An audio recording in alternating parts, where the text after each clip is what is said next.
requirements for a short sale, okay? So if somebody is upside down in their property, the first question you need to ask them is this: do you have the ability to cover the negative balance? So you owe $388, the house is worth $300 or $260. Do you have a $120,000 check you can write? No, I don't, okay? Now we go to the next question. Next question. What's more important to you? Getting out from under this home or saving your credit? Because you cannot do a short sale and maintain a good credit rating, okay? Look at your list. Step number 1, we need an authorization letter from the borrower. What's the authorization letter going to tell us? Look at number 2. It's going to state the reason or hardship that caused you to go delinquent. You cannot begin a short sale on a piece of real estate until you have missed 1 month's payment. So the borrower has to stop paying their mortgage. Now I want you to think about that and be very cautious when you give your opinion on the matter. Do not advise the client not to make their payment. Simply help them understand the process of a short sale. It requires them to be 1 month in arrears, which means they haven't made a payment, okay? So if they are currently current on their mortgage and they are upside down underwater and they have to sell, the only way we can start a foreclosure or a short sale negotiation is they have to miss a payment. And then they have to miss a second payment, and a third payment, and a fourth payment, and a fifth payment. And what's happening to their credit score this whole time? It's just dropping like crazy.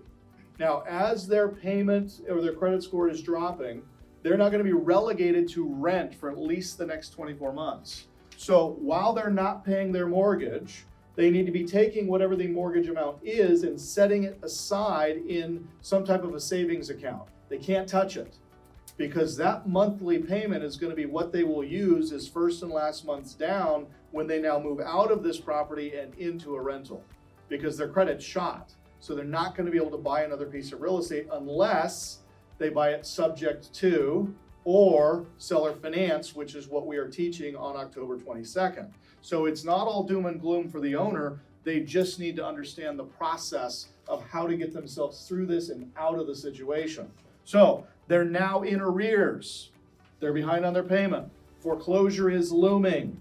We need copies of their pay stubs for the last 2 months.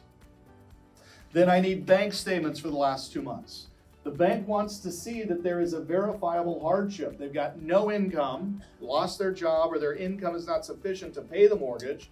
And we want to see bank statements so we can see that the borrower is not kiting income, right? Putting money into their bank account and just refusing not to pay the bank.